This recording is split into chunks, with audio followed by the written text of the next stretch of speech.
අද අපි ටිකක් ප්‍රශ්න නම් වැඩි කාලගුණ ප්‍රශ්නයි කරන්ට් එක ප්‍රශ්නයි එක එක කනෙක්ෂන් ප්‍රශ්නත් එන්න පුළුවන්.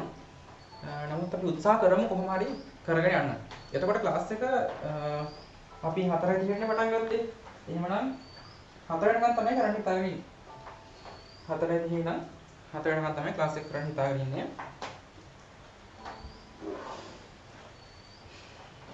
10 වසර ළමයින්ගේ ක්ලාස් එකක් තමයි අපි උදේ කරේ. එතකොට 10 වසර කට්ටියට කරපු ප්‍රශ්නයක් තමයි මේ බෝඩ් එකේ තියෙන්නේ.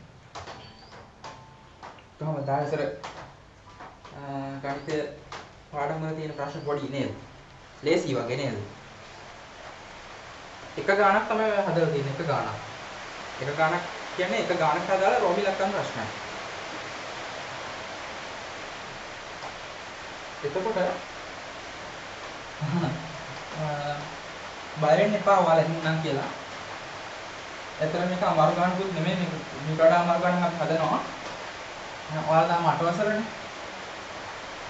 අපි බලමු වෙනකොට කොහොමද ඒවා කරන්නේ කියලා. එතකොට පොඩි පොඩි ශබ්ද එන්න ඇහි දැන් මේක වහිනවා. එතකොට අමුතු ශබ්දයක් එන්නේ නැති ඉස්සර ගණන් ගන්න එපා. අපි අන්තිමට ක්ලාස් එකේ කරේ වෘත්තය කියන පාඩම. එතකොට මේ පාඩමේ අපිට එක ප්‍රශ්නයක් ඉතුරුලා තියෙන්නේ. ඒ ප්‍රශ්න ඉවර කරාට පස්සේ පාඩම අවසන් වෙනවා.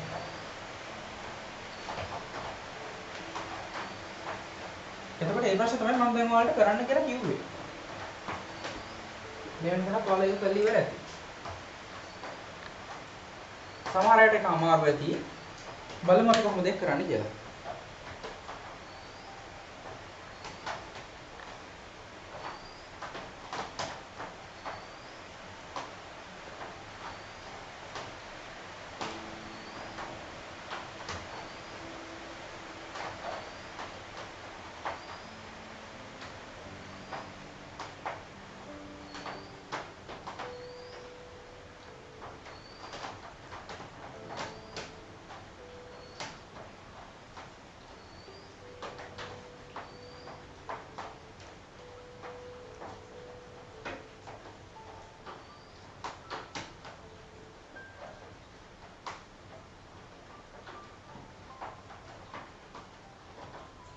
දැන් මේ වෙනකොට මේ ප්‍රශ්න කළ ඉවර කට්ටිය සුසන් බලන්න. එතන 8 වෙනි ගානේ මම ඔයාලට කරන්න කියලා කිව්වේ. අභ්‍යාසය අන්තිම ගාන. සම්පූර්ණයෙන් මේ ගාන කළ ඉවරයි සුසන් බලන්න.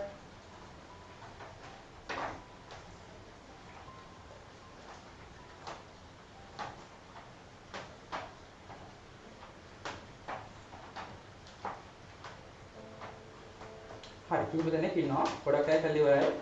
සමහර අයට ඒක කරන්න අමාරු වෙති. බලමු කොහොමද ඒක කරන්න කියලා. මම උදව් කරන්නම්.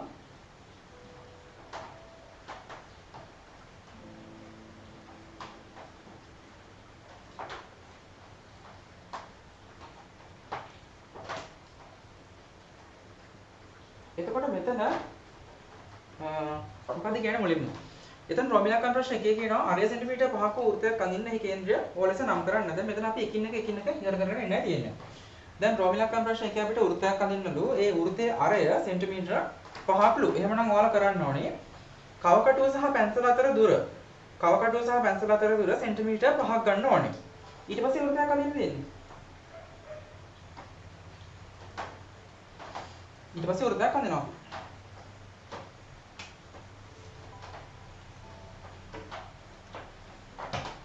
ඔන්න වෘත්තයක් ඇඳලා.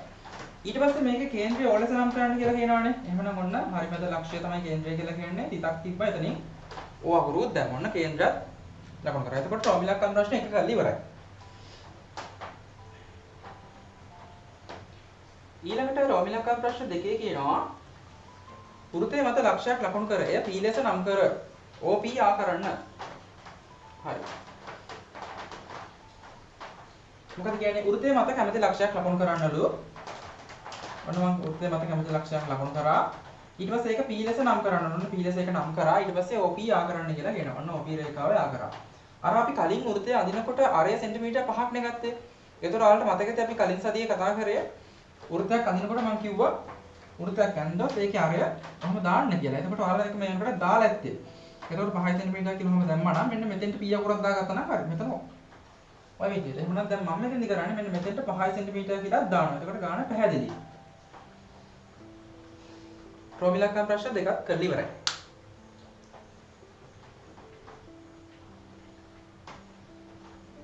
ඊට පස්සේ මොකද කියන්නේ?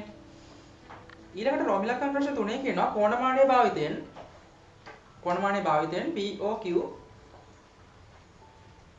අංශක 60ක් වෙනසේ POQ කේන්ද්‍රික ඛණ්ඩය අඳින්න. දැන් අපිට කේන්ද්‍රික ඛණ්ඩයක් හදන්න කියලා කියනවා POQ අංශක 60ක් වෙන විදිහට. එතකොට POQ කියලා කියන්නේ P මෙතන O මෙතන Q ලක්ෂයෙන් එහෙම තියෙනවා. එතකොට POQ කෝණයේ අංශක 60ක් නේ. එතකොට ඔයාලා කරන්න ඕනේ කෝණමානය මෙතනින් තියලා ඔයාලා කවුරු පෙට්ටියේ කෝණමානය අරගෙන මෙන්න මේ විදිහට කෝණමානය තියලා අංශක 60ක් හදා ගන්න ඕනේ. අංශක 60ක් ඔය විදිහට ලකුණු කරන්න ඕනේ. එතකොට අංශක 60 ලකුණු කරන්නේ කොහොමද? කෝණමානයේ 60 ගාවින්. 60 ඉලක්කම් දෙකක් ඇති. දැන් මේ විදිහට නම් ඔයාලා කෝණමානය තියලා තියෙන්නේ. ඔයාලගේ කෝණමානය මෙන්න මේ විදිහට නම් තියලා තියෙන්නේ. මෙන්න මේ පැත්තේ බිඳුව කෙලින් බලාගෙන ඉන්න. මොකද මෙන්න මේ රේඛාවට එක එරෙන අපි හදලා තියෙන්නේ.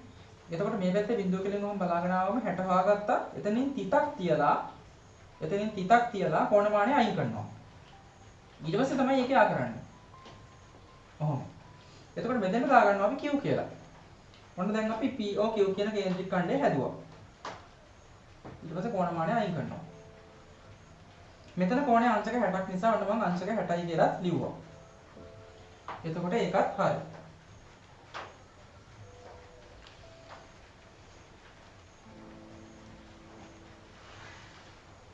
ඊට පස්සේ මොකද කියන්නේ?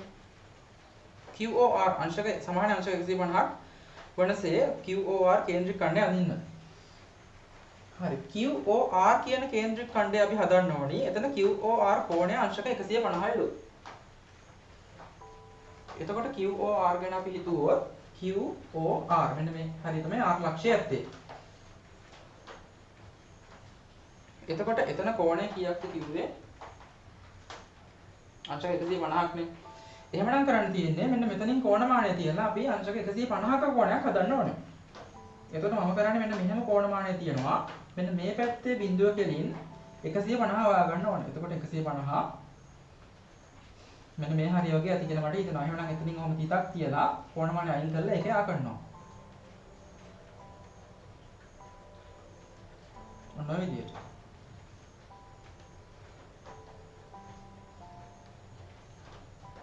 මෙතන කෝණය අංශක 60යි. එතෙන්ට මම R අකුර දා ගන්නවා. මෙන්න මෙතන කෝණය අංශක 150යි කියලා මාක් එකක් දැම්මා.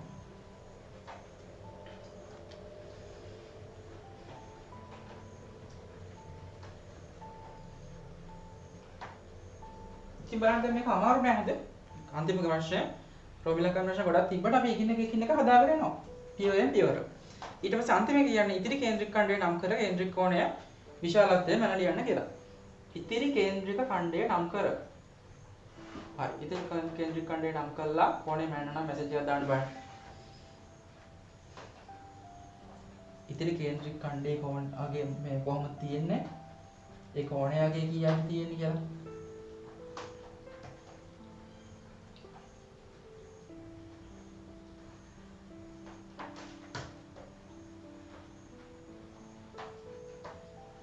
අංශක 150ක් කියලා ගොඩක් අයට වෙලා තියෙනවා. එතකොට දැන් අපි අටවසරේ ඉන්නේ. කොනේ මනින්න නැතු වුණත් ඔක් කියන්න පුළුවන්. ලක්ෂයක් වට අපි හිටි කෝණ වල එකතු අංශක 360යි නේද? එක ලක්ෂයක් ගත්තොත් මේ ලක්ෂයේ වටේට කෝණ කොච්චර තිබුණත් මේ කෝණ ඔක්කොගේම එකතුව අංශක 360යි.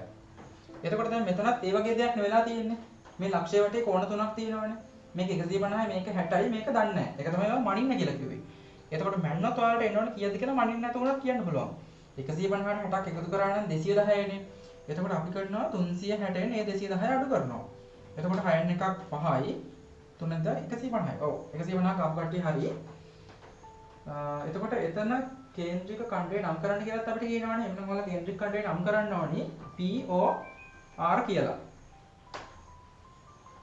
POR කියලා කේන්ද්‍රික ඛණ්ඩය නම් කරන්න. ඔව් ප්‍රශ්න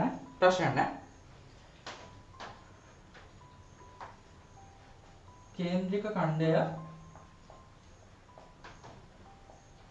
නම් කරන්න POR කියලා එහෙම නැත්නම් ROP කියලා ගත්තත් ගැටලුවක් නැහැ. එක්ක POR එහෙම නැත්නම් ROP. මේ කෝණයක් වගේ වාක්‍යයක් කිව්ව දාන්න එපා. කෝණයක් නෙමෙයි ඒක කේන්ද්‍රික ඛණ්ඩයක්. ඊට පස්සේ අපිට කෝණය ගන්න කියලා කියනවනේ. එතන කේන්ද්‍රික කෝණය. කේන්ද්‍රික කෝණය POR කෝණය සමානයි අංශක 150 කියලා අන්න ලියුවා.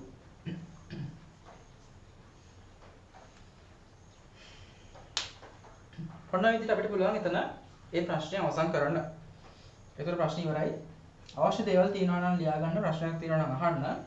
සම්පූර්ණ කරපෙ නැති කෙනෙක් ඉන්නවා නම් මේ විදිහට සම්පූර්ණ කරගන්න. උත්තර හරි කට්ටිය හරියට කියම දාගන්න. අපි ඊළඟ පාඩමට යමු එහෙනම්. මෙතන මේ පාඩමේ මේ අපි දැන් කතා කරපු ප්‍රශ්නේ සම්පූර්ණ කරගත්ත කට්ටිය සුසන් බඩ්. අලුත් පාඩමට යන්න සූදානම්ය.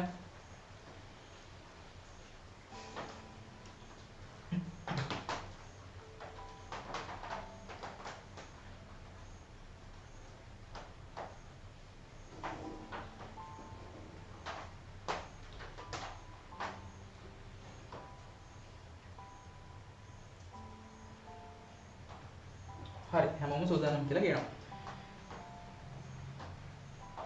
සමහර අයගේ කැමරා ඕෆ් වෙලා තියෙනවා.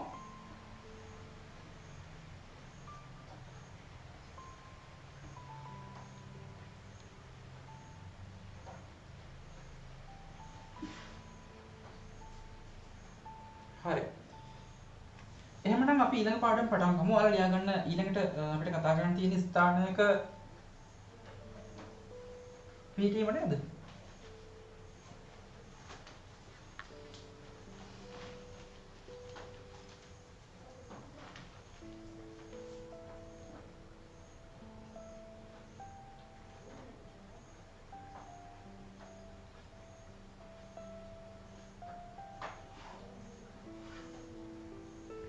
අද ගොඩක් අය මට පැහැදිලිව පේනවා.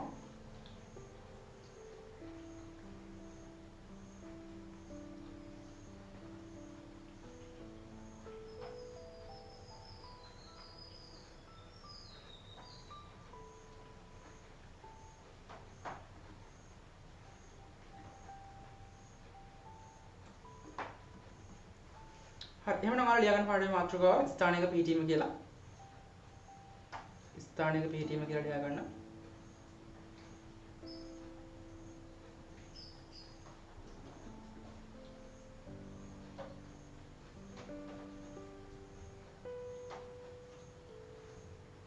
එතකොට මේ පාඩමේදී අපි කතා කරන්නේ මොනවද කියලා තමයි මේ පල්ලෑමේ ඩොට් එක තියෙන්නේ. මුලින් ෆවුන්ඩේෂන් අභ්‍යාසයක් කතා කරන්න තියෙන්නේ. එතන අපිට ඔය දිශා සම්බන්ධ කලින් ඉගෙන තියෙන මූලික දේවල් ටික මතක් කර ගන්නවා. ඊට පස්සේ මොකද කියන්නේ නිශ්චිත ලක්ෂයක සිට යම් ස්ථානයක් පිට දිශාව උතුරු දිශාව හෝ දකුණු දිශාව පදනම් කරගෙන ප්‍රකාශ කරනවා. ඒ කියන්නේ කිසියම් තැනක් අපි කිසියම් තැනක ඉඳන් තවත් ස්ථානයක පිහිටීම කොහොමද කියලා අපිට කියන්න පුළුවන්. ප්‍රධාන දිශා හතර උදව් කරගෙන. ඒ ප්‍රධාන දිශා හතරෙනුත් උතුරු දිශාව සහ දකුණු දිශාව මුල් කරගෙන මූලික කරගෙන අපිට පුළුවන් කිසියම් ස්ථානයක පිහිටීමක් කියන්න. අපි ඒක කොහොමද කරන්නේ කියන එක ඒ කොහොමද එහෙම දිශාව ඒ දිශා ටික මුල් කරගෙන කොහොමද අපි කියන්නේ කියන එක මේ පාඩමේදී කතා කරනවා මුලින්ම. ඊට පස්සේ කතා කරන්න තියෙන්නේ දුර උදව් කරගෙන. ඊට පල්ලෙහා කියන්නේ නිශ්චිත ලක්ෂයක සිට යම් ස්ථානයක පිහිටීම දිශාව හා දුර ඇසුරෙනවා. දිශාවට අමතරව දුර උදව් කරගෙන කොච්චර මොන දිශාවකින්ද ප්‍රධාන දිශා හතරත් එක්ක මොන දිශාවකින්ද කොහොමද කොච්චර දුරකින්ද දුර පදනම් කරගෙන අපි ස්ථානයක පිහිටීම කියනවා. ඒ දෙක තමයි මේ පාඩමේදී අපිට කතා කරන්න තියෙන්නේ. හරි එතකොට දැන් මේ වෙනකොට අපි දැනටත් ඉගෙනගෙන තියෙනවා දිශා සම්බන්ධව කිසියම් දේවල් ටිකක්. ඒක ඔයාලත් දන්නවා හරිම සරලයි. ඔක්කොම දිශා 8ක් තියෙනවානේ. දිශා ටික මතක තියාගන්න එක එක ගීතවල කොටස් වෙනවක් තියෙනවා. කොහොම හරි මේ දිශා ටික ඔක්කොම අපිට මතක තියෙන්න ඕනේනේ.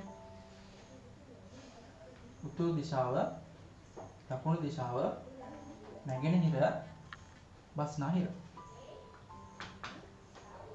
ඊසාන, ගිනිකොන, නිරිත, වයඹ.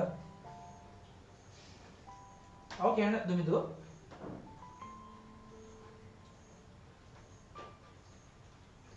ඔව්. හැමදාම කැමරාව ඔන් කරගෙන ඉන්න. එහෙම හොඳයි නේද මෙදු?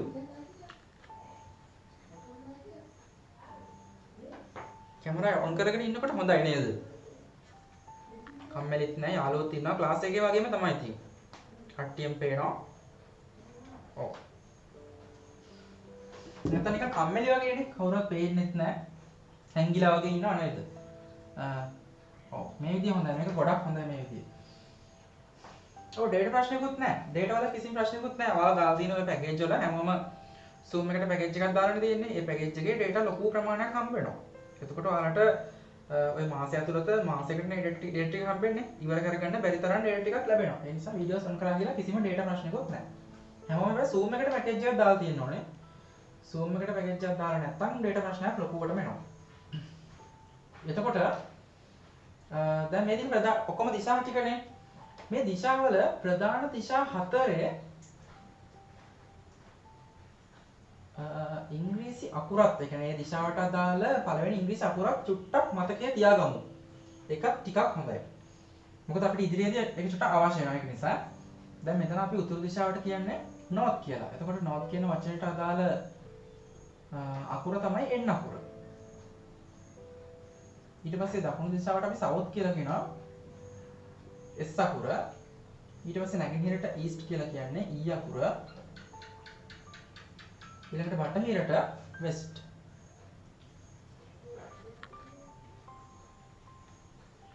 අමතර දෙයක් විදිහට එකක් චුට්ටක් අපි ලියාගමු. ඒ දේවලුත් මතක තියාගන්න. අණු දිශා ටික නම් අවශ්‍ය නැහැ. ඉංග්‍රීසි අකුරු ටික. මුලින්ම ඔයාලා මේක දැන් ඔයාලා දන්නවනේ නේද? මෙතන විශේෂයෙන් කියන දෙන්න දෙයක්වත් මතක් කරගන්න දෙයක්වත් නැහැ. ඔයාලත් මේ විදිහට දිශා ටික ඇඳගෙන මේ වගේ සටහනක් මුලින්ම දාගන්නකො. මෙතන අර උඩ උතුරු මොකක්ද සෙන්ඩ්‍රෝ?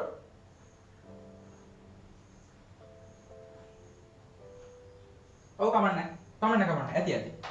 අපි ඊළඟට ආයෙත් ඒ ටික අකුරෙන් වචනෙත් එක්කම ගන්නවා. ඒ නිසා මෙතනදී මේ සටහනේදී ඒක ඇති. මේ සටහන මේ විදිහට ඔයාලත් ලකුණු හදාගන්න. මෙතන මේ උඩ තියෙන ටික සමහරට පේන්නේ නැතුව ඇති. මෙතන උතුර කියලා උයන්න තියෙන්නේ. ඊළඟට එන්න අකුර තියෙන්නේ වරහන් ඇතුලේ.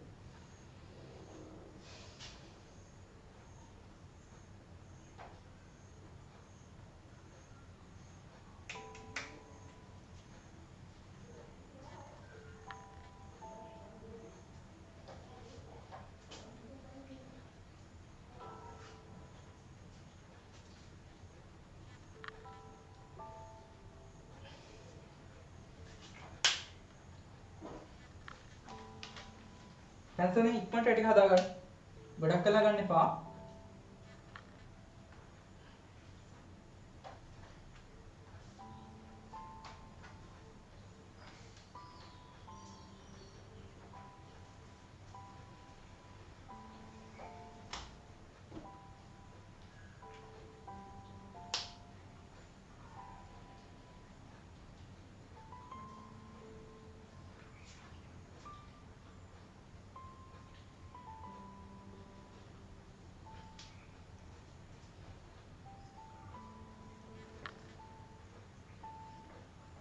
ඊට පස්සේ මේ දිශා ටිකෙන් මෙතන දිශා ඔක්කොම 8ක් තියෙනවානේ. මේ දිශා ටිකෙන් අපි ඉගෙනගෙන තියෙනවා 8 වසර දීමත් ඉගෙන නෑ 6 වසර දීමත් අපි ඉගෙනගෙන තියෙනවා. මේ දිශා ටිකෙන් මෙන්න මේ දිශා ටිකට අපි කියනවා ප්‍රධාන දිශා කියලා. මෙන්න මේ දිශා හතරට අපි ප්‍රධාන දිශා කියලා කියනවා. ඊට පස්සේ ඒව අතර තියෙන මේ ගුණ කිරීම වගේ ලකුණක් එක්ක තියෙන දිශා ටික අපි අණු දිශා කියලා කියනවා. එකතු කිරීම වගේ ලකුණක් එක්ක තියෙන දිශා ටික ප්‍රධාන දිශා කියලා කියනවා. එතකොට අපි ඒකත් පහලින් ලියාගමු ප්‍රධාන දිශා. ප්‍රධාන දිශා ටික ලියාගමු උතුර නැගෙනහිර දකුණ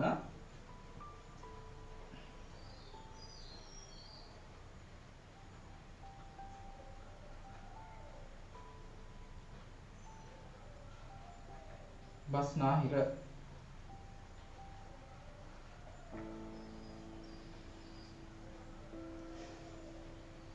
ඊට පස්සේ අපි අණු දිශා ටිකත් ලියාගමු.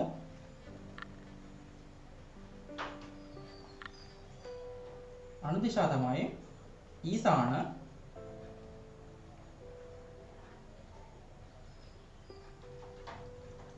ගිනි කොන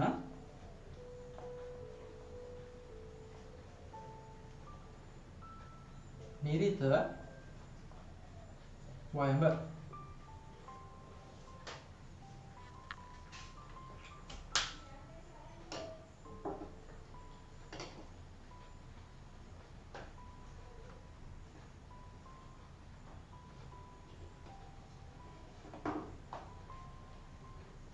ඔය මාෂා ඔය ටික ඔක්කොම ලියා ගන්න.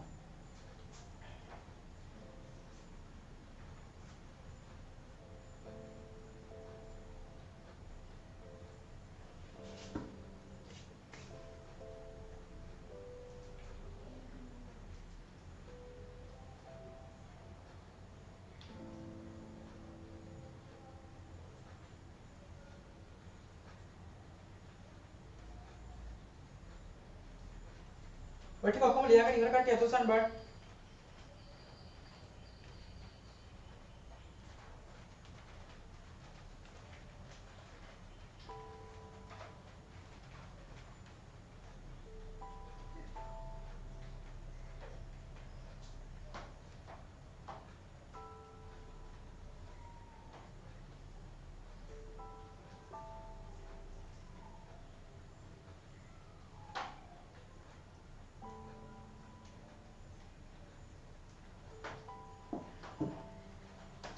හරි. එහෙනම් අපිට ඊළඟට පුනරේෂණ අභ්‍යාසයට යන්න තියෙනවා.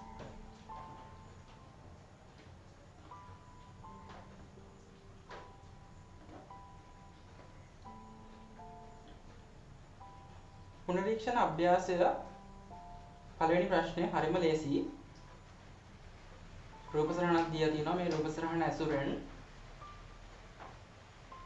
මෙන්න මේ A කියන එක සහ B කියන එක සම්පූර්ණ ප්‍රශ්න කරන්න. පුනරීක්ෂණ අභ්‍යාසයේ පළවෙනි ප්‍රශ්නය කරන්න පටන් ගන්න. විනාඩි 10ක් දෙන්නම් කාලය.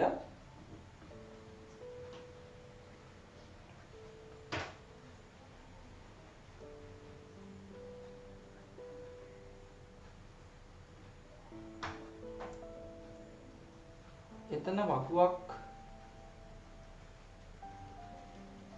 ABC C කියලා කොටසක් නැහැ. AB කියන කොටස් දෙක. වකුවක් ඇඳෙන්න නැත් කමක් නැහැ. ප්‍රශ්න නැහැ. කැමති අය අඳින්න. ඇඳෙන්න නැතත් ගැටලුවක් නැහැ.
ඔව් කියන්න සෙන්ඩ්‍රෝ.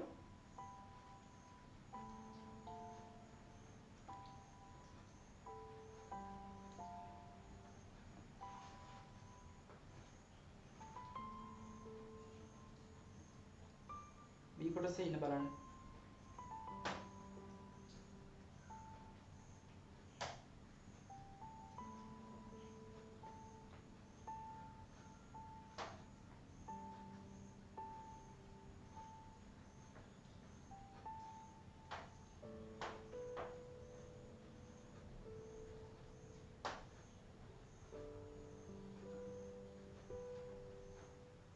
ඔව්. එයා ඉන්නේ හරි මැද. අර ඒ අකුරක් එක්ක එතන හරියටම තමයි ආ ඉන්නේ. මෙතන වගන්තිය ලියමු මේ සෙන්ඩ්‍රෝ. B කොටසේ වගන්තිය ලියමු.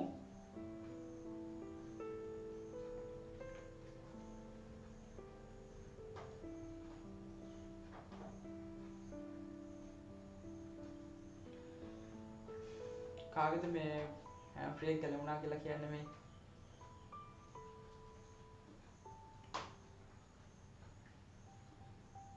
අශේන්ගේ නේද?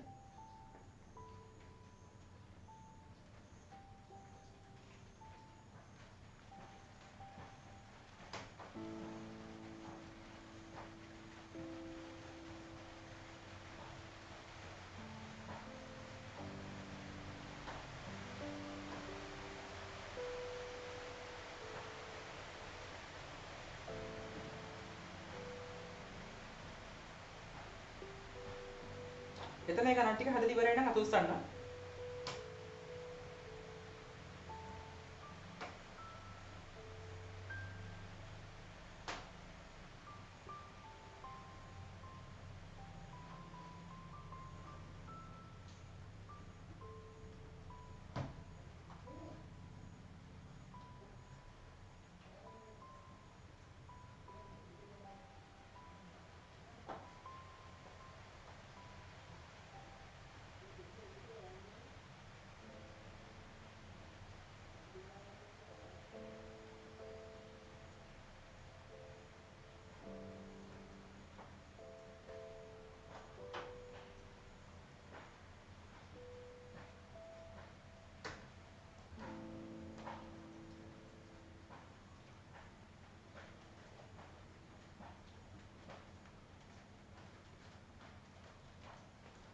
රන්දුල මේ කැමරා එක ඔන් කරලා බලන්න කලින් නම් ඔයාලට පැහැදිලිව පේනුණා. දැන් ටිකට කලින් ආව.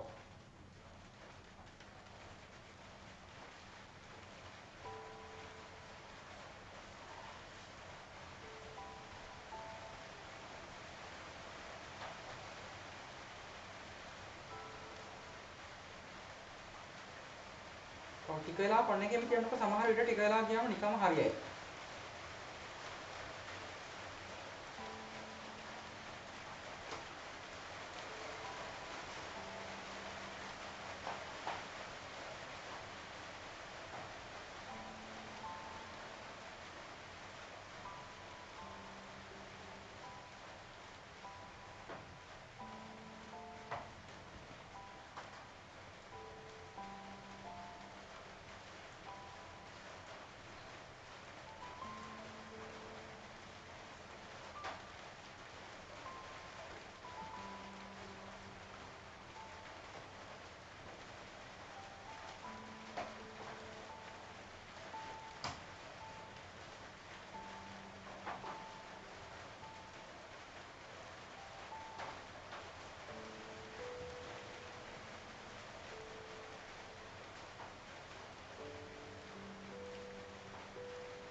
තවම දෙන්නෙක් විතරයිද කරලා ඉවර.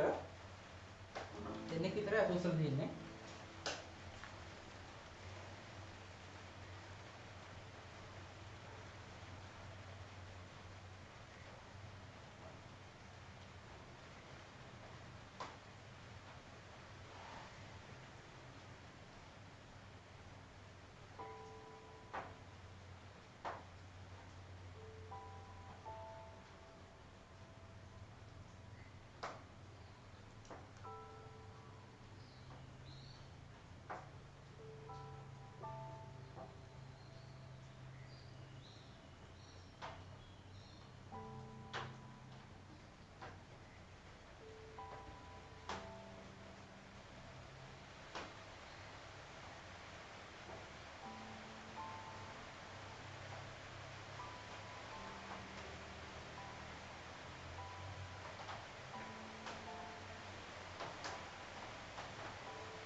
දැන් මෙතන මොකක්ද අපිට කරන්න කියන්නේ?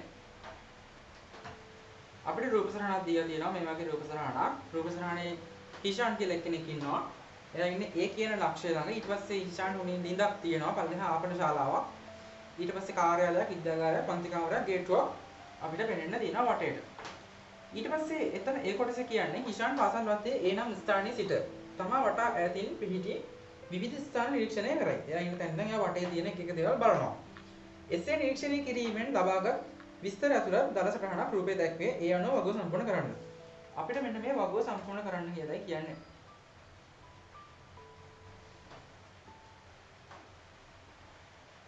එතකොට වගුවේ මොනවද තියෙන්නේ? නිරීක්ෂණය වූ ස්ථානය ඒ නම් ස්ථානයේ සිට එම ස්ථානයේ පිහිට දිශාව. ඔව්. එතකොට තමයි නිරීක්ෂණය වූ ස්ථානය කියලා රෝමිලක්කම් ප්‍රශ්න එකනේ තියෙන්නේ.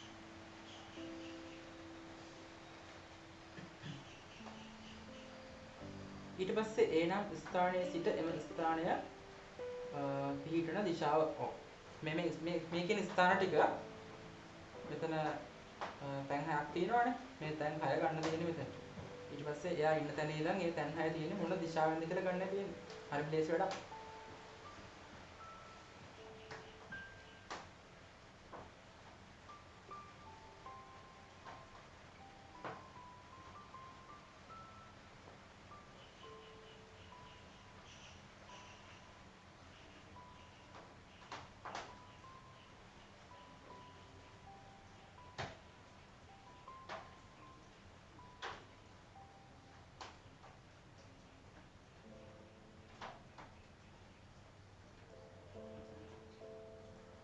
එතකොට රෝමිලක්කම් ප්‍රශ්න 1 කියලා මම ගන්නවා.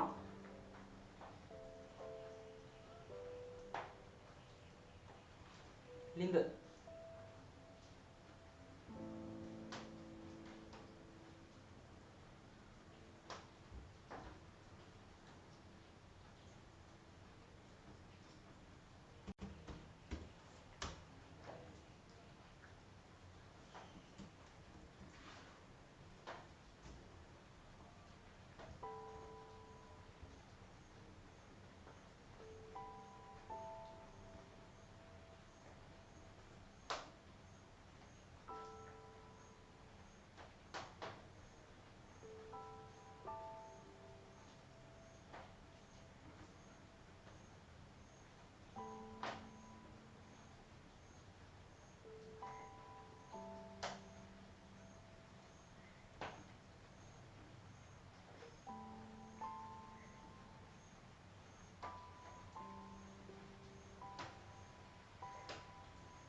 දුමිදු අපි දැන් තාම මොකද කතා කරේ නැහැ.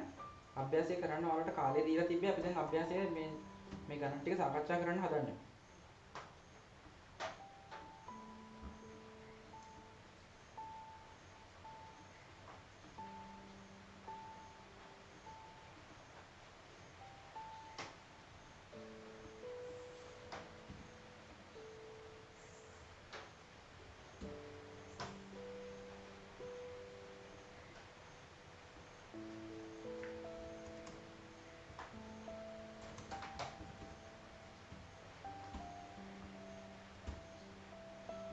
ඔව්. තාම සාකච්ඡා කරේ නැහැ.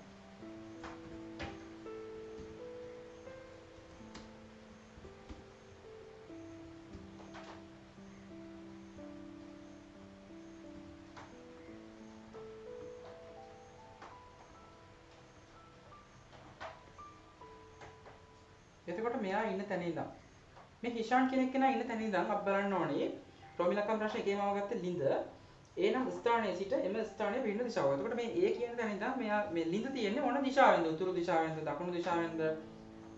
ඔව් හරිම ලේසි ප්‍රශ්නයක් නේද? ඉන්න තැනට උඩින් උතුරු දිශාවනේ. එහෙමනම් ඒකට උත්තරේ එන්න ඕනේ උතුර කියලා.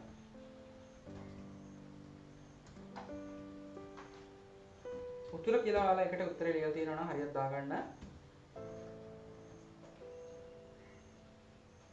උතුරු දිශාව කියලා තියෙනවා නම් ඒත් ගැටලුවක් නැහැ.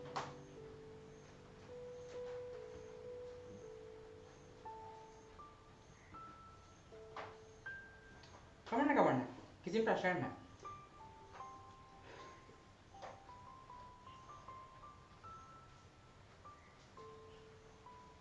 හා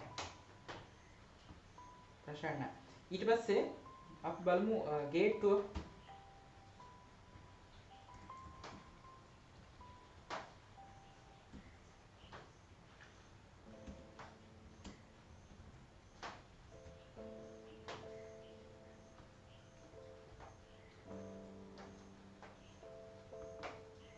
එතෙන්ද ගේට්ටුව කියලා ගත්තා. ගේට්ටුව තියෙන්නේ මොන දිශාවෙන්ද කියලා ගන්න දෙන්නේ.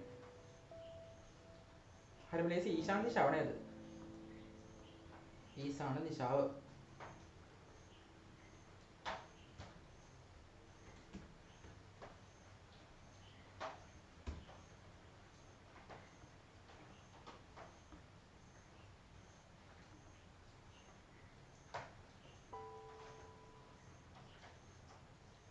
මේක ඔයාලගේ අච්චුපතේ තියෙනවා මේ බෝඩ් එකේ ලියන්න අපිට ඉක්මනට කරන්න පුළුවන්.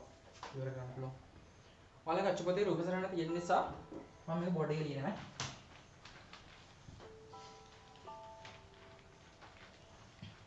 බේසික් ගණන් ටිකක් දැන් තියෙනවා. එතකොට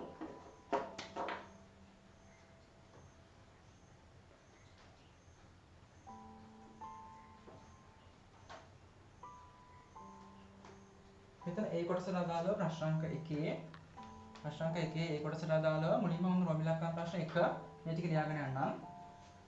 ලින්ද. එතකොට ලින්ද කියන එක අපි ගත්තා. ලින්ද පිටලා තියෙන දිශාව ලියන්න තියෙන එක ඉදිරියෙන් අපි ඒකට උත්තර ලිව්වා උතුර කියලා. ඊට පස්සේ රෝමිලකම් ප්‍රශ්න 2 අපි ගත්තේ ගේට්ටුව. ගේට්ටුව පිටලා තියෙන දිශාවත් අපි හිතුවා නේද? ඒක ලේසි නේද? ඊශාන දිශාව. ඔව් ඊශාන දිශාව. ඊට පස්සේ රෝමිලකම් ප්‍රශ්න තුන විදිහට මම ගන්නද සමහරට මේ රෝමිලකම් ප්‍රශ්න 1 2 3 ඔයාලා මම අරන් තියෙන විදිහට නෙමෙයි අරගෙන ඇත්ත එක ගැටලුවක් නෑ. ඊට පස්සේ ඒක මාරුණාට කමක් නෑ. ඊළඟට මම ගන්නවා පන්ති කාමරය.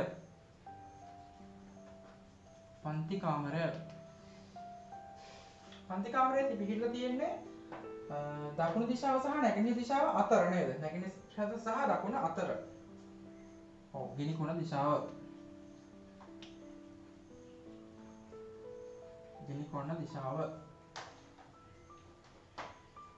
ඊට පස්සේ රෝමිලකම් ප්‍රශ්න 4 විදිහට මම ගන්නවා ආපන ශාලාව.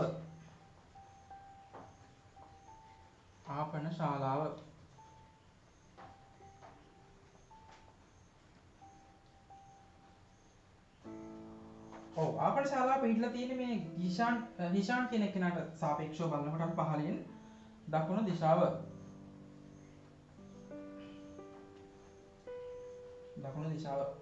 ඊළඟට විද්‍යාගාරය අන්තිම එක කාර්යාලය.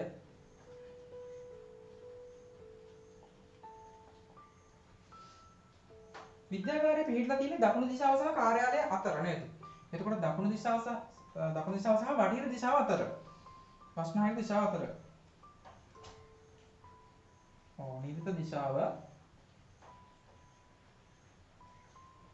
ඊළඟට අන්තිම එක කාර්යාලය පිටලා තියෙන්නේ බටහිර දිශාව නැත්නම් බස්නාහිර දිශාව. මෙන්න මේ විදිහට ඔයාලගේ උත්තර තියෙනවා නම් හරි වැරදි දාගන්න. corrections mark කරගන්න එක හරිය ලේසි වැඩක්. පහවසර මල්ලි කෙනෙක් නංගි කෙනෙක්ට දුන්නත් කරන්න පුළුවන් ප්‍රශ්න ටිකක් එතන තියෙනවා. ඊට පස්සේ තමයි B කොටස. B කොටසේ අපිට හිස්තැන් පුරවන්න කියලා තියෙන්නේ. B කොටස සමහර අයගේ ඔන්න සමහර අයගේ මේක පැටලෙන්න පුළුවන්. සමහර අයගේ. දැන් එතන මොකද කියන්නේ? ඊට දලසටහන අනුව පහත වගන්තුල හිස්තැන් සම්පූර්ණ කරන්න. මම අහන කට්ටිය මේකට උත්තර දෙන්න. මම අහනවා. ලිඳට හිස්තැනක් දිශාවෙන් හිෂාන් පිහිටයි. ලිඳට හිස්තැනක් දිශාවෙන්. රන්දුල කියන්න බලන්න. මොකක්ද ඒකට උත්තරේ එන්නේ රන්දුල?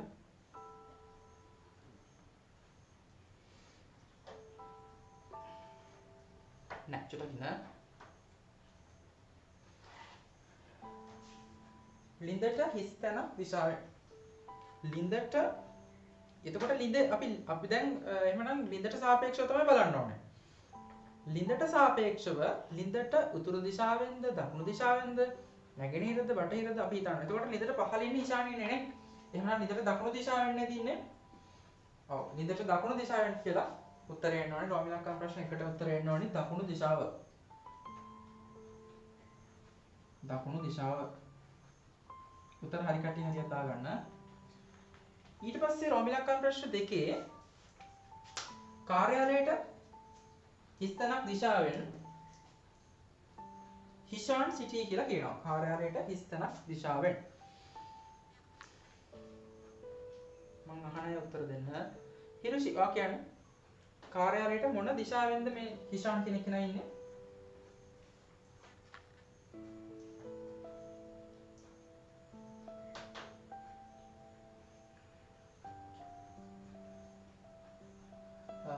හරි. එතකොට අපි බලමු මේ උත්තරේ හරිද කියලා. සමහර අයට ගොරවනවා කියලාත් කියනවා ඉන්න තැන් වලට. ගොඩක්ම ඉන්න අපහසුයි නම් කමක් නැහැ අයින් වෙන්න. රෙකෝඩින් එකක් නම් මම දාලා තියෙන්නේ. මෙතන මේකට උත්තරේ මොකක්ද? මම තව කෙනෙක්ගෙන් අහන්නම්. මේ වාසනා දිල්රුක්ෂි කියලා ඉන්නේ ලසිත නේද? ලසිත කියන්න. ලසිත ඔයා මේකට උත්තරේ මොකක්ද ගත්තේ?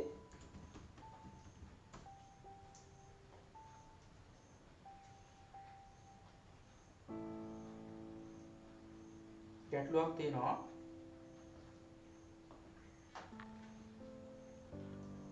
දුමිතු කියන්න බලන්න.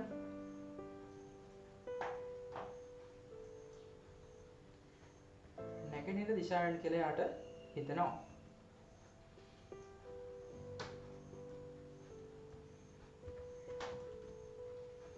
එතකොට මෙහෙමයි යා. දැන් මෙතන අපිට ප්‍රශ්න කියන්නේ පන්ති කාමරයට කාර්යාලයට හිස්තැනක් දිශාවෙන් හිෂාන් පිහිටයි. එතකොට කාර්යාලයට සාපේක්ෂව බලන්න ඕනේ අපි. කාර්යාලයට සාපේක්ෂව හිෂාන් කොහෙද ඉන්නේ? ඒකයි මේ අහන්නේ. එතකොට අපි හිතනවා අපි දැන් ඉන්නේ කාර්යාලයේ කියලා එහෙමනම්. ඔන්න කාර්යාලය තියෙනවා. එතකොට කාර්යාලයේ පැත්තෙන් බලනකොට හිෂාන් කොහෙද ඉන්නේ කියලා තමයි මේ අහන්නේ. එතකොට ඒක හරියම ලේසි නේද? හිෂාන් ඉන්නේ නැගෙනහිර දිශාවෙන් නේ. එහෙනම් උත්තරය වෙන්න ඕනේ නැගෙනහිර දිශාව කියලා. රෝමිලක්කම් ප්‍රශ්න දෙකට එන්න ඕනේ උත්තරේ නැගෙනහිර දිශාව.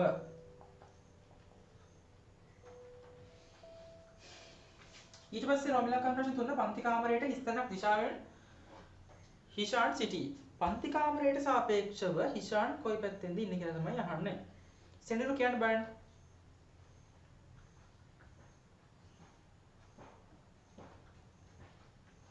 වයඹ දිශාවෙන් කියලා හිතනවා. ඔව් එතකොට අපි බලන්න ඕනේ පන්ති කාමරයට සාපේක්ෂව. අපි දැන් පන්ති කාමරේ ඉන්නවා කියලා හිතන්න ඕනේ. එතකොට පන්ති කාමරයට සාපේක්ෂව බලනකොට අපිට පේනවා අර උතුර සහ බටහිර අතර තමයි හිෂාන් ඉන්නේ. උතුර සහ බටහිර අතර. එහෙනම් උත්තරය වෙන්න ඕනේ වයඹ තමයි. වයඹ දිශාව කියලා උත්තරය වෙන්න ඕනේ රෝමිලක්කම් ප්‍රශ්න 3ට.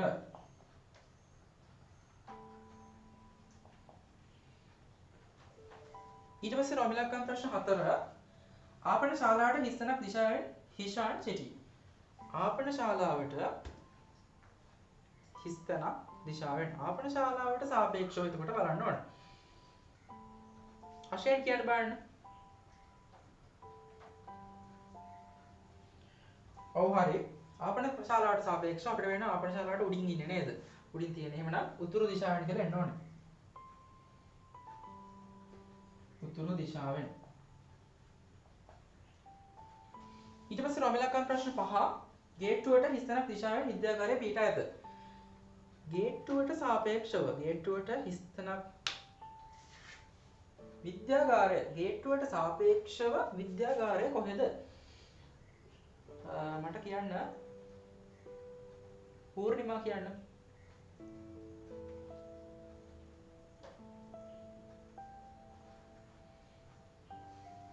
නිරිත දිශාවෙන් කියලා යට හිතනවා. එතකොට ගේට්ටුවට සාපේක්ෂව මුලින් බලනවා අපි ගේට්ටුවට හිස්තැනක් දිශාවෙන් විද්‍යාගාරය කොහෙද තියෙන්නේ? එයා හිතලා තිනවා හරිය. එතකොට අපිට පේනවා ගේට්ටුවට සාපේක්ෂව බලනකොට විද්‍යාගාරයේ තියෙන අර දකුණ සහ බටහිර පැත්තට වෙන්න. දකුණ සහ බටහිර පැත්තට වෙන්න. අතර වෙන්න.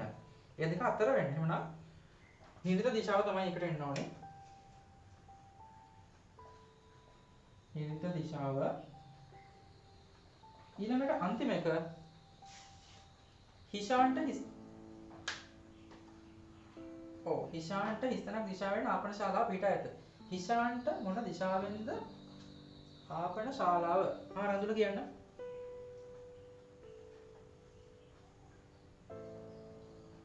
දකුණු දිශාවෙන් කියලා හිතනවා.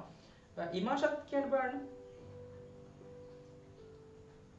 මොකද ඔයාගේ උත්තරේ ලියලා තියෙන්නේ?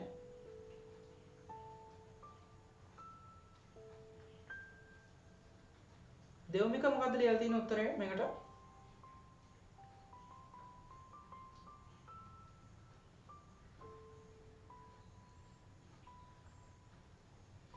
දකුණු දිශාව හරි. ඔව්. දකුණු දිශාව තමයි මේකට උත්තරේ එන්න ඕනේ. දකුණු දිශාව.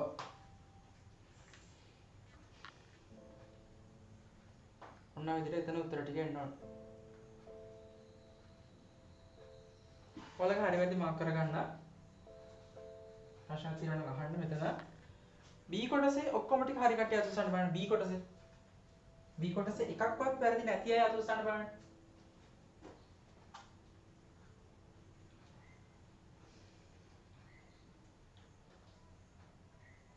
හරි ගොඩක් අය ඉන්නවා. ඊළඟට එමනම් ප්‍රශ්නාංක දෙක අපි ගෙදරදී කරමු. ප්‍රශ්නාංක දෙකම homework කියලා මාක් කරගන්න. ඊළඟ ප්‍රශ්නේ ගෙදරදී කරන්න.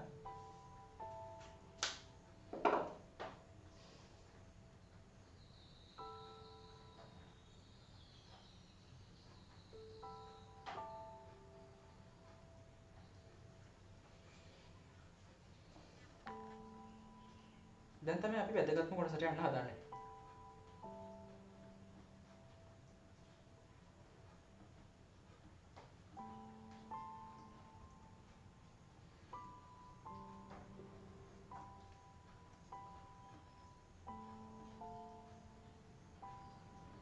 අනුමාත්‍රාවක් ලියා ගන්න. ප්‍රධාන දිශා අනුබද්ධයෙන් නිශ්චිත ස්ථානයක සිට තවත් ස්ථානයක් පිහිටන දිශාව සොයා ගැනීම.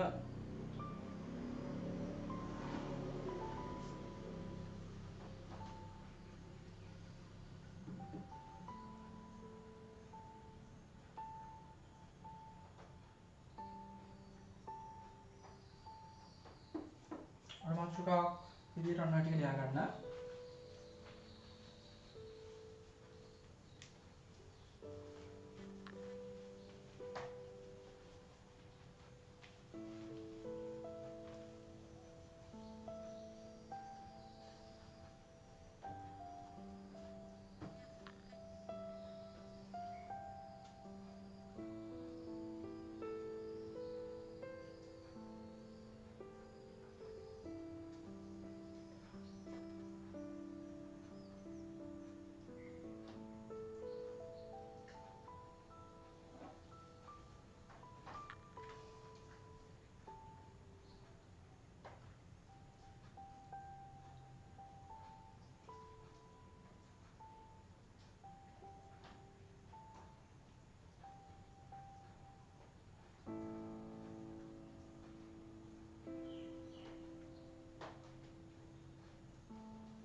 බෝඩ් එක බලාගෙන හැමෝම.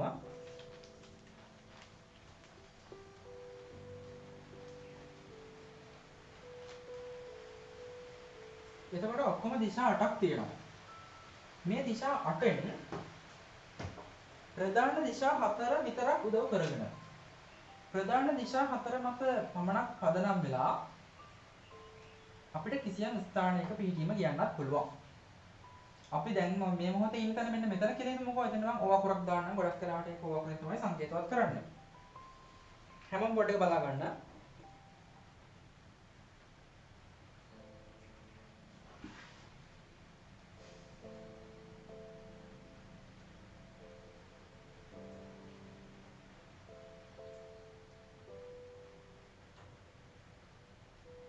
කැමරා එක ඕෆ් වෙලා තිනවා දුමිදුගේ. එතකොට දැන් මේ තියෙන ප්‍රධාන දිශා 4 මෙතන උතුරු දිශාව, ඊට පස්සේ දකුණු දිශාව, නැගෙනහිර, බටහිර. ප්‍රධාන දිශා 4. එතකොට අපි දැන් මේ මොහොතේ ඉන්න තැන මෙන්න මෙතන නම්. මේ මොහොතේ අපි ඉන්න තැන මෙන්න මෙතන නම් අපි හිතමු මෙන්න මෙතන තව කවුරු හරි කෙනෙක් ඉන්නවා. අපේ යාළුවෙක් ඉන්නවා මෙන්න මෙතන. මම මෙතන මොකක් අකුරක් දාන්නම්කෝ A කියලා. එතකොට දැන් අපි මේ මොහොතේ ඉන්න තැන O කියන තැන තමයි අපි ඉන්නේ. අපේ යාළුවෙක් ඉන්නවා මෙන්න මෙතන A කියන ලක්ෂ්‍යකාව. එතකොට අපිට කියන්න ඕනි මේ O ලක්ෂ්‍යයේ සිට බලනකොට අපි මේ O කියන තැන ඉඳන් බලනකොට මේ A කියන එකනා ඉන්නේ කොයි හරියද කියලා. අපිට ඒක කියන්න ඕනි. එතකොට ඒක අපිට කියනකොට අපි මෙන්න මෙහෙමයි කියන්නේ. අපිට තොරතුරු ටිකක් අවශ්‍යයි මේ විදිහට. අපි බලනවා හරි කෙලින් බැලුවොත් මෙහෙම රේඛාවක් O ගේ සිට A තියෙන තැනට කොහොම රේඛාවක් බලනවා. ඊට පස්සේ අපි මුලින්ම හිතනවා දැන් අපි ඉන්නේ මෙතනනේ. අපි ඉන්නේ මෙතන. අපි ඉන්න තැනට සාපේක්ෂව පහළින් තමයි මෙයා ඉන්නේ. උතුරෙන් නෙමෙයි දකුණු පැත්තේ. උඩින් නෙමෙයි පල්ලෙහාන්. ඒ කියන්නේ දකුණු දිශාවට. දකුණු දිශාවෙන් තමයි ඉන්නේ. එතකොට දකුණු දිශාවට පළවෙනි අකුර දායන්නනේ. දායන්න ගන්නවා. ඊට පස්සේ මෙතන කෝණය අපිට අවශ්‍ය වෙනවා. දකුණු දිශාව කියන්නේ මෙතනනේ. එයා ඉන්නේ හරියට අපි ඉන්න තැනත් එක්ක શબ્දයක් එමත් ඇහෙනවා ඇති. චුට්ටක් පැහැදිලි මදියද මම කියන දේ කොහොමවත් අවධානය තියාගන්න. දැන් අපි ඉන්න තැනට හරි කෙලින් පල්ලෙහා නෙමෙයි මෙයා ඉන්නේ. මෙන්න මෙහෙට වෙන්නනේ. දකුණේ දිශාවෙන් සාපේක්ෂව හරියට දකුණෙන් නෙමෙයි ටිකක් මෙහෙට එන්න. එහෙනම් අපි බලමු දකුණෙන් කොච්චරක් මේ පැත්තට වෙන්නද? මේ පැත්තට කිව්වේ බස්නාහිර පැත්තට වෙන්න. දකුණු දිශාවේ ඉඳන් බස්නාහිර පැත්තට වෙන්න තමයි මෙයා ඉන්නේ. බස්නාහිර පැත්ත. මේ නැගෙනහිර දිශාව පැත්තටද? නෑ. බස්නාහිර පැත්තට වෙන්න. එහෙනම් බස්නාහිර කියන බයන්නනේ. මොන බයන්නත් ගන්න. ඊට පස්සේ කොච්චරක්ද? දකුණු දිශාව සහ බස්නාහිර හරිය මැදද? බස්නාහිර ටික වැඩිපුරද? නැත්නම් දකුණට පොඩ්ඩක් වැඩිපුරද? ඒකත් අපි කියන්න ඕන. අපි ඒක කියන්නේ මෙන්න මෙතන කෝණය මත පදනම් වෙලා. අපිට දැන් කෝණය කියන්න බලවන්නේ. ඒක නම් ඉතින් අපිට දෙන්න ඕනේ රූපතරාවත් එක්ක තොරතුරු ටික දෙන්න ඕනේ. අපි දුම අපිට කියනවා මෙතන කෝණය අංශක 50යි කියලා. හරි. එහෙනම් අපිට කියන්න පුළුවන් හරියටම අපි මේ ඉන්න O ලක්ෂයේ සිට A සිටින්නේ දකුණින් අංශක 50ක් බස්නාහිර දිශාව පැත්තට වෙන්න. දකුණින් අංශක 50ක් බටහිර දිශාව පැත්තට වෙන්න තමයි එයා ඉන්නේ. එතකොට දැන් වැස්සනම් පොඩ්ඩක් වැඩි වුණා.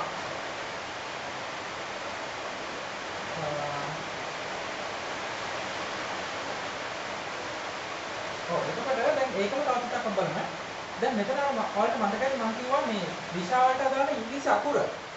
ප්‍රධාන දිශාවලට අදාළ ඉංග්‍රීසි වචනය මතක නැතත් අකුර හරි කමන්නේ. අනිවාර්යෙන් මතක තියාගන්න. උතුරු දිශාවට අපි භාවිත කරන සංකේතය තමයි N අකුර. දකුණු දිශාවට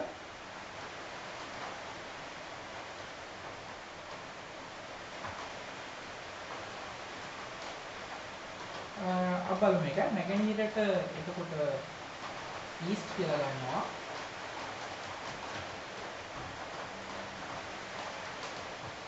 හරිද?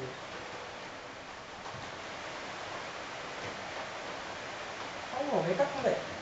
තුබුදු කියපු අදහසක් හොඳයි ඈ. එයා කියන්නේ නිවුස් කියන වචනේ පොඩ්ඩක් මතක තියාගන්න කියලා. නිවුස් කියන වචනයට අදාළ මේ අකුරු ටිකනේ ඔය ප්‍රධාන දිශා වලට එන්නේ.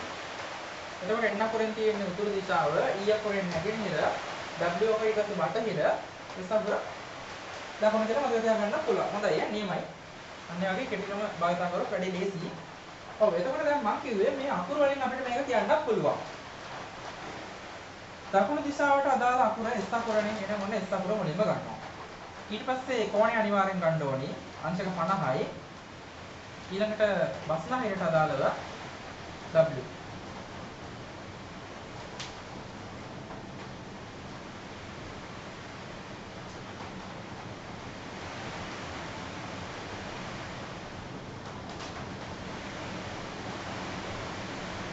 වචනයෙන් ලියන්න අවශ්‍ය නැහැ. මේ අකුරු ටික දැම්මම ඇති.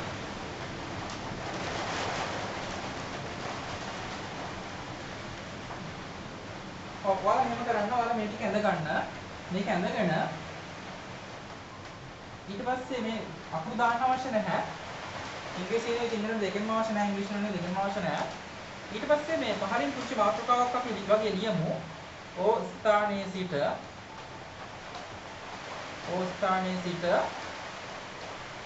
එහි පිහිටීම. ඊට පස්සේ බලන්න මේක ලියපන්.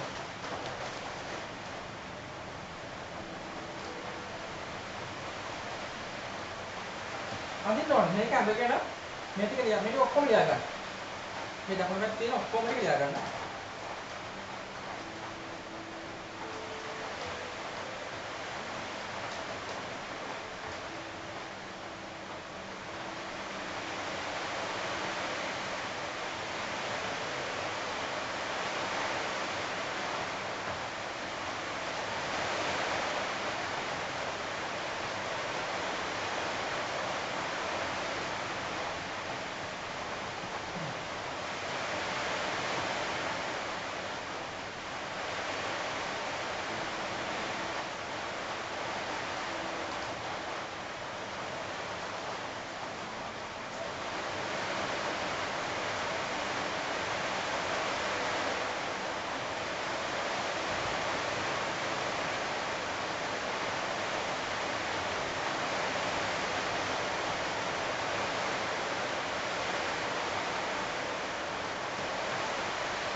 මේ අංශක 50 කියන එක අපිට ගානෙම දෙනවා. අපිට ඒක ගානෙම දෙනවා දුන්නේ හිතන්න එපා. අපිට ඒක ගානෙම දීලා කියනවා O ස්ථානයේ සිට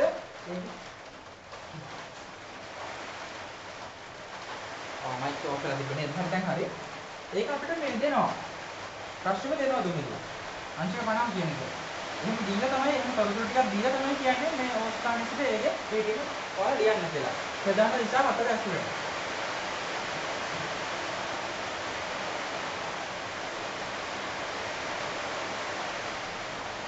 මේ ටික ලියාගෙන ඉවරගෙන අපිටම බලන්න.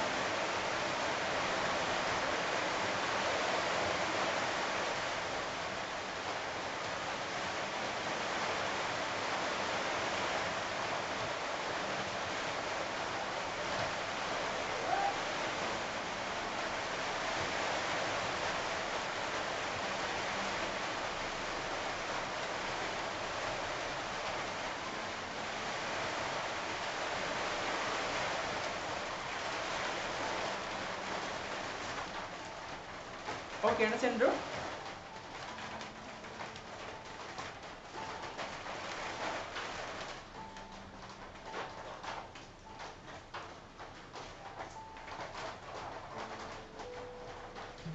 මොකද ආයෙත් කියන්න?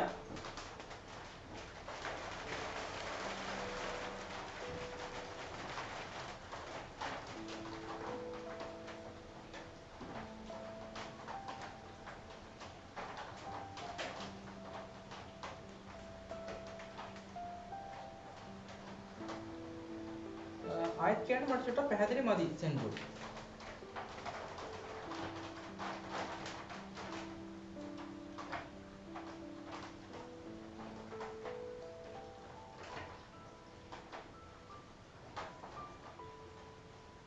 බෑ. එහෙම කරන්න බෑ. ඔන්න හොඳට මතක තියාගන්න. අපි දිශාව ලියනකොට හැම වෙලේම අනිවාර්යයෙන්ම මේ ස්ථානයේ පිටීම ලියනකොට අනිවාර්යයෙන්ම දකුණු දිශාවෙන් හරි උතුරු දිශාවෙන් හරි තමයි පටන් ගන්න. මේ දෙකෙන් එකකින් තමයි අනිවාර්යෙන් ආරම්භය ගන්න. අපි බස්නාහිරෙන්වත් නැගෙනහිරෙන්වත් ආරම්භය ගන්න නැහැ. ඒක නිසා අනිවාර්යයෙන්ම ආරම්භය මේ දෙකෙන් එකක් ගන්න ඕනේ. ඒ කියන්නේ එක්ක උඩින්ද තියෙන්නේ මේ ඕලක්ෂයට උඩින්ද තියෙන බලන තැන පල්ලෙහාන් තියෙන්නේ. උඩින් තියෙනවා නම් උතුරු දිශාවෙන් පටන් ගන්නවා. පල්ලෙහා තියෙනවා දකුණු දිශාවෙන් පටන් ගන්නවා. ඊට පස්සේ අපි කියනවා නැගෙනහිර පැත්තටද බස්නාහිර පැත්තටද බර වෙලා තියෙන්නේ. එයා ඉන්නේ කොයි පැත්තටද කියලා. හරියට අපි තව එකක් බලමු. තව උදාහරණයක් බලමු. අපිට මේ වගේ රූප සටහනක් දීලා තියෙනවා. උතුරු දිශාව, දකුණු දිශාව, නැගෙනහිර, බස්නාහිර.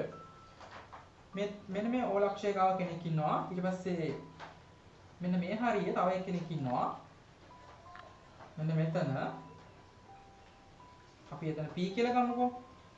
එතකොට මෙන්න මේ කෝණය අපිට කියනවා අංශක 70යි කියලා. ඔන්න වගේ තොරතුරු ටිකක් දීලා අපෙන් අහනවා. ඕ ස්ථානයේ සිට දැන් මේ අනිත් එක තමයි මේ උත්තරයක් ලියනකොට වල මේකට මේ ක්‍රම දෙකම අවශ්‍ය නැහැ. අපි මුලින්ම නෝට් එක ලියාගත්තේ මේ දේවල් මතක තියාගන්න ඕන නිසා මේ දෙකෙන් එකක් වල ලියුවට නැති. දැන් මේ ඉංග්‍රීසි අකුරු මතක නැහැ පැටලෙනවා වගේ නම් සිංහලෙන් ලියන්න ගැටලුවක් නැහැ. කිසිම ප්‍රශ්නයක් නැහැ. නමුත් කිසියම් ප්‍රශ්නයක කෙටි ප්‍රශ්නයක් හරි මොකක් හරි පේපර් එකක් හරි ඉංග්‍රීසි වලින් දීලා මේ සිංහල අකුරු නැතුව ඉංග්‍රීසි වලින් දීලා ඒක ප්‍රදාන රූප සටහන අදින්න හරි මොකක් හරි දෙයක් කිව්වොත් අපි අදහස් දැනගන්න ඕනේ. ඒ නිසා තමයි අපි අර එහෙම එකක් මතක තියාගන්න ඕන කියලා කිව්වේ. ප්‍රශ්නයක් නැහැ ඒකත් මතක තියාගන්න ලේසි. දුමුදු අපිට කෙටි ක්‍රමයකට කිව්වනේ නිවුස් කියලා එකක්. ඒ නිසා ගැටවන්න. එතකොට දැන් මෙතනදී අපෙන් අහනවා අපිට කියනවා ඕ ස්ථානයේ සිට P පිහිටීම ලියන්න කියලා අපිට කියනවා. O ඉන්න තැන O කියන තැන ඉඳන් P කියන ලක්ෂය පිහිටීම අපි ලියන්න ඕනේ. පුංචි වෙලාවක් දෙන්නම් තනියම ගන්න බෑ.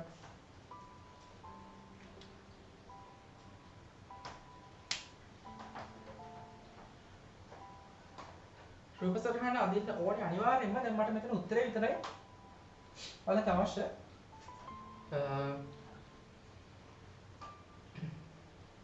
රූප සටහන අදින්න නැතුව මොකොත් ලියන්නෙත් නැතුව ඔයාලගේ නෝට් එකේ මොකොත් ලියන්නත් එපා. රූප සටහන අදින්නත් එපා. උත්තරේ විතරක් බෝඩ් එක බලාගෙන මැසේජ් එකක් දාන්න බලන්න හිතන අය. හිතන කට්ටිය මැසේජ් එකක් දාන්න බලන්න.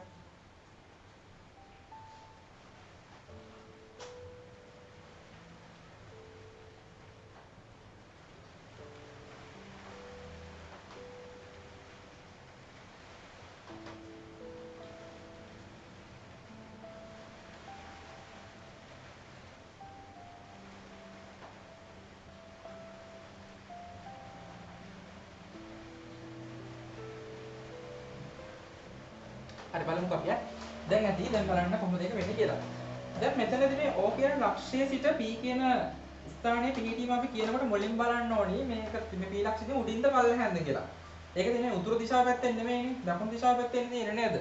එහෙමනම් ඔන්න දකුණෙන් කියලා තමයි පටන් ගන්නෙ. දකුණෙන් කියලා පටන් ගන්නවා. ඊට පස්සේ දකුණු දිශාව පැත්තෙන් හරියටම පල්ලෙහා P අකුර නෙමෙයි තියෙන්නේ. මෙන්න මේ පැත්තට ටිකක් බර වෙලානේ. අර බස්නාහිර පැත්තට නෙමෙයි නැගෙනහිර පැත්තට තමයි බර වෙලා තියෙන්නේ. එහෙනම් අපි අන්තිමට කියන්න ඕනේ නැගෙනහිර කියලා. ඊට පස්සේ අපි කෝණය ගන්න ඕනේනේ. අපි කෝණය ගන්නකොට අපි කෝණය බලන්න ඕනි දකුණින් අපි මේ කියන්නේ දකුණින් නැගෙනහිර පැත්තට කොච්චරක්ද? දකුණෙන් බලනකොට දකුණේ සිට නැගෙනහිර පැත්තට කොච්චරක්ද? එතකොට අපිට මෙතන දීලා තියෙන 70 තමයි. නමුත් අපිට අවශ්‍ය මේක. 70 වැඩක් නැහැ. හැබැයි අපි ඒක උදව් කරගෙන අපිට මේක ගන්න පුළුවන් නේද? අපි දන්නවා මෙතන ඍජු කෝණයක් නෙමෙයි තියෙන්නේ. හරි කෙලින් මේක ඡේදනය වෙන්නේ. එතකොට මෙතන ඍජු කෝණයක් නම් මේ කෝණය 70ක් නම් මේක කීයක් වෙන්න ඕනේ කියලා අපිට හදා ගන්න පුළුවන් නේද? අපි කටවැඩ කරේ 90 70ක් අඩු කරනවා. එතකොට 20යි නේ. හරි. එහෙමනම් එන්න ඕනේ මෙතන කෝණය 20ක්. එහෙනම් අපි මෙන්න මෙතන ගාන්නේ අංශක 20ක්. 70ක් දැම්මොත් වැරදියි ඈ. එහෙනම් දකුණෙන් අංශක 20ක් නැගෙනහිර පැත්තට. එතකොට මේක අපි ඉංග්‍රීසි අකුර වලින් කියනවා නම් දකුණින් කියවම 20 අකුර ඊට පස්සේ අංශක 20යි නැගෙනහිර ඊ අකුර. ඔන්න ඔය විදියට. ඔන්නම එකට උත්තර හැදෙනවා.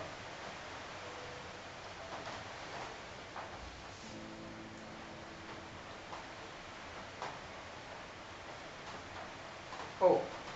ඒක ඇඳගෙන ලියා ගන්න.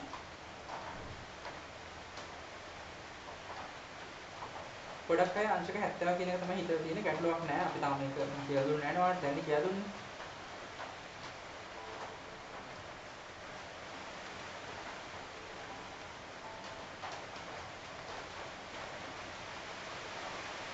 බෑ. එහෙම යන්න බෑ. එහෙම ලියුවොත් සම්පූර්ණ වැරදි. මම අර කලින් කිව්වේ අනිවාර්යෙන් දකුණෙන් හෝ උතුරින් කියලා පටන් ගන්න ඕනේ. අනිවාර්යෙන් අපි ප්‍රධාන විෂයසුනේ කියනකොට ආරම්භය ගන්න එක්ක දකුණේ එක්ක උතුරින්.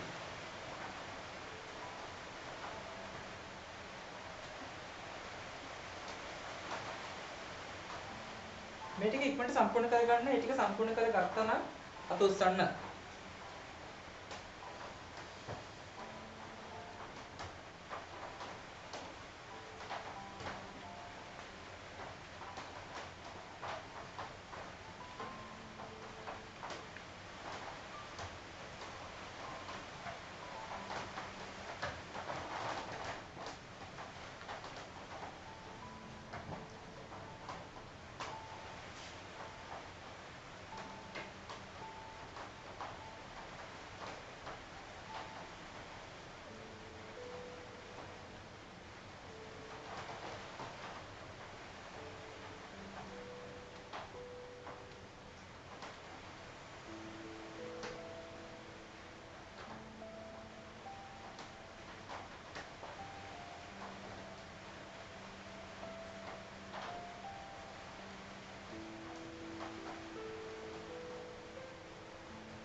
ඔව්. ඔව්. එතන නියන අවශ්‍ය නැහැ.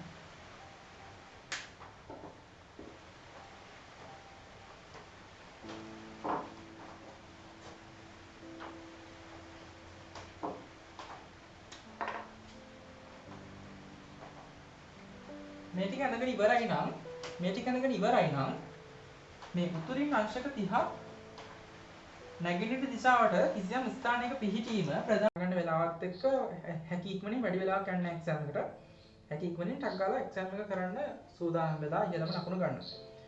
හරි එහෙමනම් හෙට ඔන්ලයින් එක්සෑම් එක මම මේ දේවල් ඔන්ලයින් එක්සෑම් නෙමෙයි ඔන්ලයින් හෝම්වර්ක් එක හෙට ගෲප් එකට දාලා මේ දේවල් දැනුවත් කරන්නම්. කරපු නැති අය එවන්න.